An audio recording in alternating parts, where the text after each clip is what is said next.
Hello there, World of Tankers. Welcome back to my channel. I'm WoT Blitz, and today we are going over another tank review. It is going to be the T-44-100 Soviet Tier 8 medium tank. Now, this tank is a very odd one. It is more like a Mod 1 with the armor taken off the front and then given it to the side, so it is a bit different. Now, I'm going to start with the statistics, and then we will go over some replays and ace tankers. So, the hit points of this tank are a steady 1,435. The normal T-44 has the exact same hit point pool, ignoring the 35. The main armor is 120 on the front of the turret, 100 on the sides, and 100 on the rear. And the hull armor is 90 on the front, which actually angles up to about 150, 160. The sides are 75, and it also has that spaced armor, and the rear is 45. The view range is 302 meters, which is very nice. It's about average for the Tier 8 mediums. And the concealment is also a very nice number at 53% while stationary and 46% while moving. The reason the concealment is so good is just because this tank is so low down, which the Russian mediums are known for. The damage per minute is also very nice at 2,217. This is the most damage per minute Tier 8 out of all the Russian tanks with this gun fitted to it. The reload time is only 7.6 seconds, and its AP penetration is 175, the same as the Mod 1. The APCR is 235, which is very nice. You can penetrate pretty much any tank you go against, even Tier 9s. And the high explosive penetration is 350. Now the AP actually does 280 damage, which is very nice, and the APCR does 240, which is actually very good, knowing that it's only 40 less than the standard ammo. The high explosive does 350 average, which is also very nice. The aiming time is only 3.7 seconds, so it's actually not very bad at all. And the dispersion at 100 meters is 0.317, so it's actually pretty accurate. The depression is where this tank has its big downfall, which most of the Russians do, is it only has 5 degrees, unlike most of the other Tier 8 premiums where they have 10 degrees like the Super Pershing or the Mutts. The top speed of this tank is 51 kilometers per hour forward and 20 in reverse, so it is actually very mobile, a lot more mobile than the Mod 1, and its average top speed or average speed in a line is 33 kilometers an hour. Power to weight ratio is 17.1, and this tank weighs 33.5 tons, so you can ram stuff with it that are lighter than you. The turret traverse speed is 58.32 degrees a second, and added with the hull traverse speed of 68.16, you should be able to aim at the enemy on a dime. The terrain crossing capacity is 110 on road, 92 on ground, and 74 on water, which are pretty nice overall. And this tank has 572 horsepower, the same as the Mod 1. It's just that since this tank is lighter, it has a much better speed. But let's get stuck into those gameplays. First map we'll be playing in is Middleburg, and I spawned alone. I'm the only tank, if you see on the minimap, at the base 2, which was a big downfall, I thought, at the beginning of the match, but it actually turned out to be pretty good. 3 of my tanks and 2 of the tank destroyers actually come up to help me over at C, which turns out to be very nice overall. And I did notice that they had a T-49, and I really don't even worry about that tank. Even if it shoots high explosive at me, if it hits the sides, it's probably going to take off 170 to 200, and if it hits the front, maybe 200 to 300, and I'll hit him back for 300 every shot, easy, and I'll out-reload him very easy as well. The T-49 thought he'd be able to snap shell me, and then soon realized that I had that overpowered spaced armor on the sides, which he could not penetrate. If you didn't know, this tank is actually very nice at side scraping because it does have that spaced armor. You can actually use that as the side armor instead of your hull.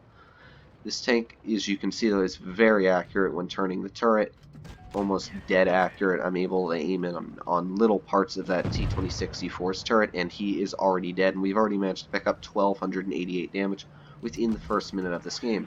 And the T-49 bounces us again because we do have that great side armor. And you can just see how accurate this gun is, and we're able to aim so quick that ISU actually missed his shell and lost another 600 health. This tank is just one of the most accurate mediums I've actually ever ran that isn't, like the Germans with the 220 alpha damage or the CDC. This actually has an alpha of 280, which is a very nice roll. And I do like that. And you're actually able to be a bit more aggressive with this tank because it does more damage and it has armor. It's a lot more forgiving than, say, a CDC if you were to pull up in front of an RHM. You can actually bounce an RHM with this tank in the side armor because RHMs have a very tough time penetrating spaced armor. So that is a big benefit with this tank. And I really wanted to get the mastery in this game. If you didn't know, capping supremacy bases really helps you get the mastery because it gives you points every time that timer ticks up, which does help you a lot. And we do get a max roll there of 350 on that IS-8. Now, one of the issues with this tank's AP rounds is that you really can't penetrate the front of any tier 9s or 8 heavy tanks, to be honest, that you go against. You can see here I had to dab that APCR round to penetrate him, but it still only does 40 less damage, so it isn't that bad. And I think Wargaming did that on purpose because they knew that the AP penetration was kind of bad, so they had to make it even out a bit with the APCR by taking away some of the alpha damage, but not as much as normal tanks. Now that game was not very long. It was only a 2-minute and 50-second game, and we managed to rack out 3,200 damage, 89,000 credits, which is actually an insane amount. I think this could be one of the best credit coefficient tanks in the game. In general, I think it could be possibly better than the low because it just earns so many credits so quickly. And I even fired APCR rounds, so it wasn't bad at all. I do really like it for the credits. You can see we fired 11 shells and every single shell hit. The accuracy on this tank is just such an amazing. And I'll show you again the next game we play. I'm able to snap shots right into the cupola of tanks. It's just so accurate. And that's why I do love this tank. Now, the second map is Fort Despair, and I'm going to be pushing right up to that bush in the middle, through the bush and up to the little rock walls where I can hide my turret and peek out and snap guys in the side. This is the best spot for a Russian tank that is super low down or any type of medium that is like flat as a pancake like this tank. Because as you can see, you're just low enough to hide your entire tank behind these walls so that you can't get hit by the tank destroyer sitting in the bush across. And you're able to snap little itty bitty shells like on this T-28 prototype very accurately and back up. And as you can see, this first shell already penetrated because this tank just has such a nice accuracy. And we're already reloaded, and this 50 FCM 50T is going to try and push away, lead that shell, and snap him right in the rear for 280 average damage. And then I'm going to dab that APCR key again and tap this T-28 prototype once again with this amazing accuracy right into the cheek of that turret. It's just such a nice gun. All of the shells that you fire with this gun do not miss. Again, a tiny little crack for that shell to hit and it goes straight through. And with our first 3 shells connected, we make the 4th with a max roll. And it's just such a nice gun. I would really suggest to pull this tank out if you love running mediums because it just doesn't miss. It's like a Object 140 slapped into tier 8, and I really like that. And it's not like the Mod 1 at all. It's a completely different playstyle. The Mod 1 is more of a slow-paced, it's good at taking out mediums. This tank is good at doing it all. It can take out the mediums, it can deal with the lights, it can bounce heat rounds, it can take on the tank destroyers. It's just such a good tank overall, and it has everything to do. It has the damage per minute to contest this Carnarvon very easily. And you actually do more damage than him, and that's a very nice thing to know with these guns, is you actually do a lot of damage per shell. Unfortunately, this ISU shell was the only shell that was kind of odd. It wasn't the gun's fault. That was just, I think, an error Wargaming made, because that one should have penetrated. But the IS-3 missed, so I took the advantage and shot the Carnarvon, and now I'm going to be flanking over to the other side to help out my Chieftain T-95 against the other one, because I saw he had more health. So I'm going to snap that shell on him again, 298. This gun is just such a nice gun.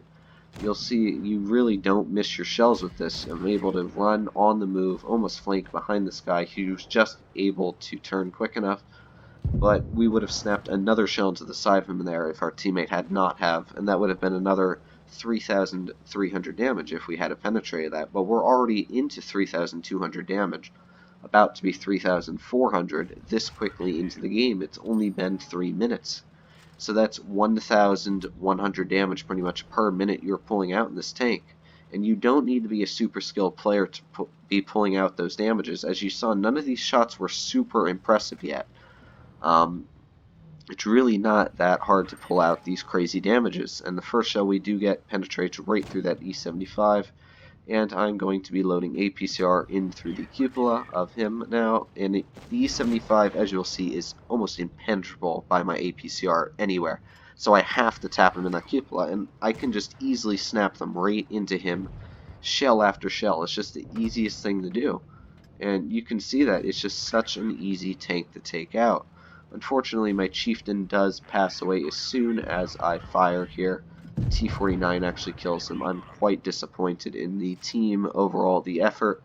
And that ISU that we bounced really sucks because now he is at 300 health and I am only at 400 and he is able to one-shot me.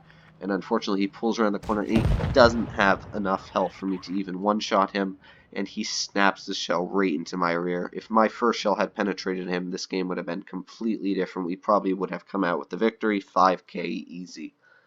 The damage we still managed to pull out was insane for how easy this match was. 4,658 damage. We pulled out the mastery and got 100,000 credits profit. Normally, without any ammo spent, and I fired a lot of APCR, you could have pulled out 120,000. And if you won this, you probably could have pulled out 150, 60,000 credits in one game. That is insane. If you're running credit boosters, you could be coming out with 200,000 credits some of these games if you don't fire a lot of APCR rounds. You can see with premium I earned 147,000 credits. That is just completely absurd. This tank earns so many credits. It's a great credit grinding tank, a lot better than the Mod 1.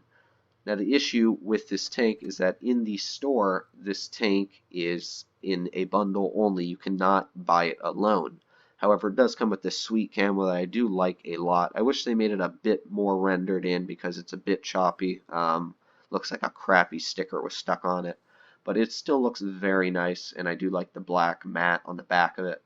But I will say that you should pick up these tanks. It's only 12,500 gold for the entire bundle. That is not expensive at all. You can see it right here. It comes with both of the camo. You get a legendary avatar. You get full equipment slots for both of them. And it's only 12,500 gold, and that's less than $50. If you spend $50, you'll have plenty of gold left over to spend on anything you need. Premium, you could even buy some of these crates here and maybe get even another tier 8 all for 50 bucks. It's not a bad deal at all, and I would definitely suggest to pick up this tank with the Mod 1. The Mod 1 is also a very nice tank here. Overall, both of these tanks are very nice, and I would suggest to pick both of them up. Thank you for watching my video, though. If you do have any suggestions for me down in the comments below, please tell me. And don't forget to like, comment, and subscribe. Thank you.